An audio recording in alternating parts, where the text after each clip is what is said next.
네, 안녕하십니까. 여행하면서 역사 이야기 들려드리고 있는 뉴욕 에르메스입니다. 아침에 새벽에 잠이 깼는데 잠이 안 와서 책을 좀 차 마시면서 책을 좀 보다가 영상을 하나 남겨야 되겠다 싶어서 이거 두 책은 지난번에 일본 갔다가 무료로 얻어온 책인데 제가 일본말을 해요. 그냥 잘 해요. 그러니까 일본 가서 전혀 불편함 없이 지낼 수 있을 정도로 일본말을 쓰는데 오늘 내가 어떻게 일본말 잘하게 됐는지 얘기하려고 합니다. 일본어는 말이죠. 한국어 같아요.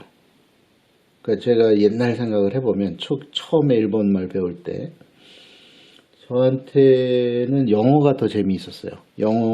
그래서 고등학교 졸업하면서 예비고사 끝나고, 저는 예비고사 세대입니다. 예비고사 끝나고 이제 대학 입학식까지는 시간이 많이 남아서 주변을 둘러보니까 이발 학원이 하나 있더라고요.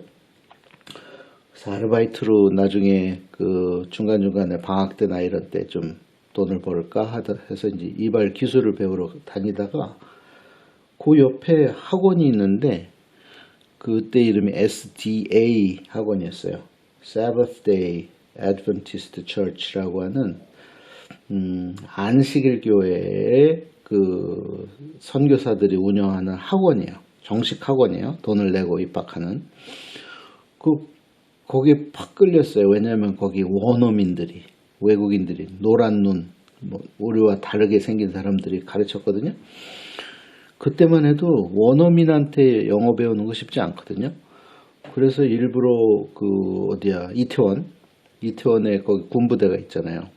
용산 기지. 군인들하고 영어 배우려고 이태원을 자주 또 들락날락했던, 그러면서 영어를 굉장히 재미있게 해서 제가 아마 초기 세대 중에 그 당시에 영어 자격증이 많지 않잖아요. 그때 뭐가 있었냐면 투어 가이드 자격증 시험이 있었어요. 거기에 영어로 투어 가이드를 받았어요. 그 당시에. 근데 지금도 기억나는 게 이제 수업을 40일인가 연수를 하는데 굉장히 오래 해요. 역사도 배우고 이것저것 다 배우는데 문화도 배우고 맨 마지막에 자기 발표하는 시간이 있거든요. 영어로. 그때 굉장히 잘했나 봐요. 사람들이 굉장히 호응이 좋았던 기억이 나요. 그러니까 칭찬해 주니까 더 재밌어가지고 영어에 빠지다가 난데없이 일본말이 재미가 있어지기 시작했어요. 일본을 갔죠. 일본 갔는데, 그래서 저는 일본 가면 초기에는 서점을 많이 갔어요. 그래서 일본 대표적인 서점이 기노쿠니 서점이 있거든요. 기노쿠니야라고. 거길 가서 어떤 책을 하나 샀는데 그 책에 쓰여 있는 한 문장이 저로 하여금 일본말에 팍 빠지게 만들었어요. 그 문장이 뭐냐면 이 문화 간의 커뮤니케이터라고 하는 문장이에요. 구절이겠죠. 이 문화 간의 커뮤니케이터. 그러니까 다른 문화를 중간에서 연결해주는 사람이다. 그게 뭐냐? 직업이 통역자다. 통역하는 사람이다. 통역하는데 괜히 갑자기 팍 꽂혔어요. 직업군 중에 이런 직업도 있구나. 근데 영어는 통역하기가, 그러니까 동시 통역이 있고 순차 통역이 있는데 그게 쉽지 않아요. 그런데 가만히 보니까 일본말은 순서가 똑같아요. 한국말하고.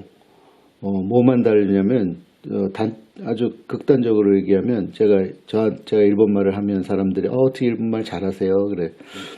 그럼 제가 뭐라고 대답하냐면 일본말이랑 한국말이랑 똑같아요. 발음만 다를 뿐이죠. 배울 때 실제로 그걸 알았거든요. 발음만 다르지 문법도 똑같고 관용구도 똑같고 속담도 똑같고 한자도 거의 비슷하고 순서도 똑같고 다 똑같아요. 발음만 달라요. 그래서 저는 결론을 내린 게, 이 일본어는 한국말하고 같구나. 그렇단 얘기는 한국에 살던 사람들이 일본에 건너와서 살았구나. 근데 거리가 떨어지고 오랜 기간 동안 멀리 떨어져 있다 보니까 언어가 변화가 됐구나. 이렇게 생각을 한 거죠.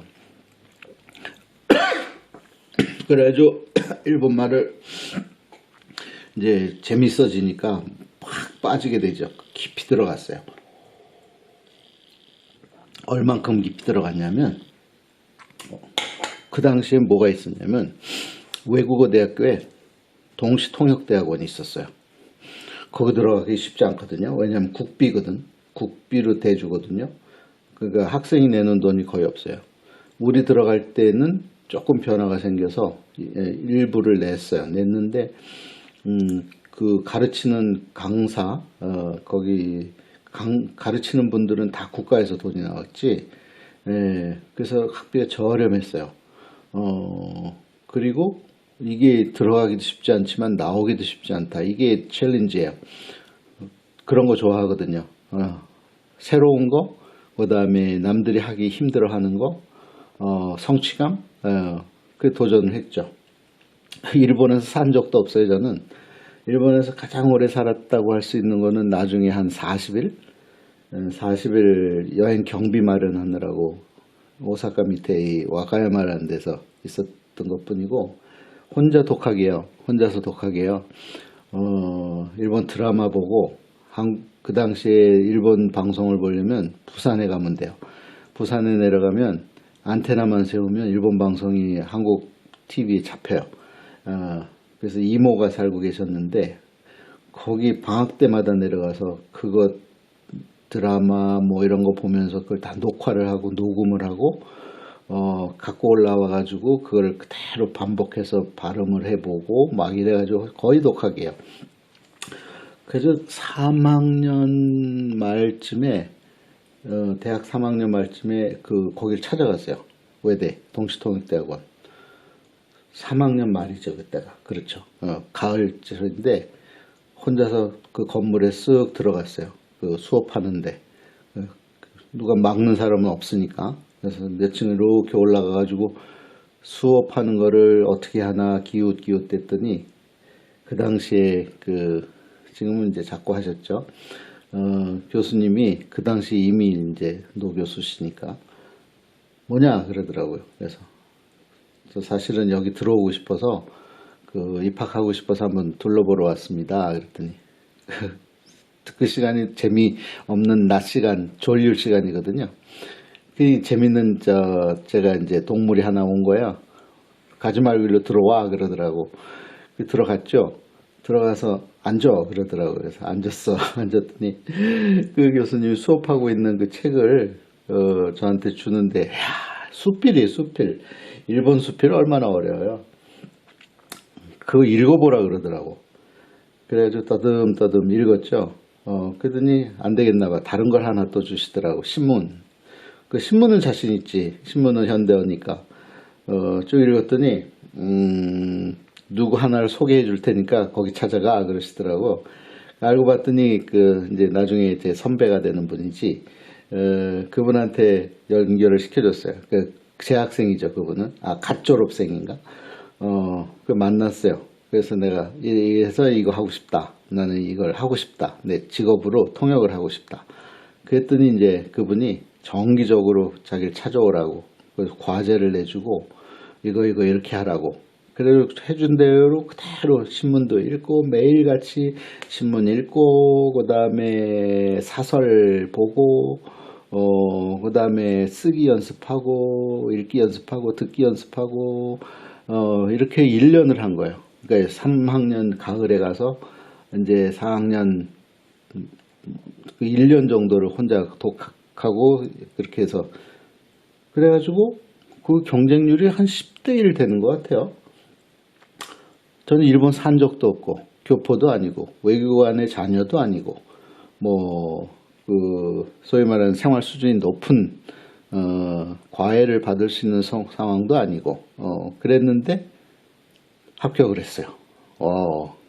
제 인생에서 그 당시에 가장 즐거웠던 시절 중에 하나인데, 그 직전에 무엇부터 합격했냐면, 이제 영어는 기본적으로 관심이 많았으니까 그 영어 투어리스트 가이드, 투어 가이드 시험부터 합격을 해서 자격증을 딴 게 제일 즐거움이었어요.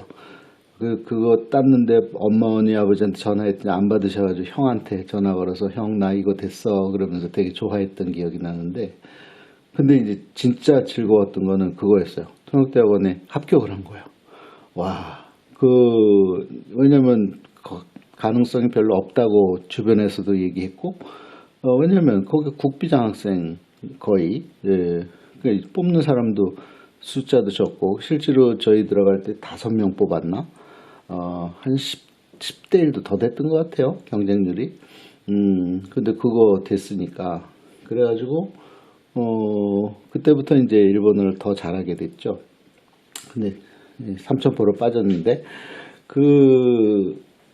그러면서 이제 생각을 한 거죠. 더 확신을 갖는 게, 이 일본말은, 너무 쉽다. 한국 사람한테는. 발음만 제대로 하면 된다. 근데 발음이 한국 사람들이 발음이 안 좋아. 영어 발음도 한국 분들이 잘하긴 하는데, 특히 지역적으로 이 지역성이 있는 분들, 전라도, 충청, 경상도 쪽에서 영어 배우면 P 발음하고 F 발음을 잘 구분을 못해요. 전라도 특히. 지역성을 얘기를 하는 거야. 누구 폄하하는 게 아니라. 그렇듯이 발음이 안 좋은데 일본어도 그래요. 일본어도 이 츠 발음이 안 나요. 쯔 아니면 스 이렇게 발음해요. 츠 발음을 아무리 가르쳐도, 근데 저는 초기부터 그게 됐나 봐요. 그러니까 가르쳐 주시는 분도 되게 좋아했던 기억이 나요. 그래서 일본어는 한국어하고 같다. 그 얘기는 한국인들이 일본에 와서 살면서 점차 변화되어서 만들어진 말이 일본어다. 이렇게 이제 저는 결론을 내리는 거죠. 아침에 잠이 깨가지고 커피 마시다가 일본 가을에 또 일본 갑니다. 이번에 갈 때도 커뮤니티에 한번 올릴게요. 혹시 그 시점에 거기 계신 분은 저를 만날 수 있습니다. 나중에 커뮤니티에 올리겠습니다. 10월 중순에 일본에 다녀올 생각입니다. 커피 마시던 잠이 다 깼습니다. 오늘 여기까지 할게요.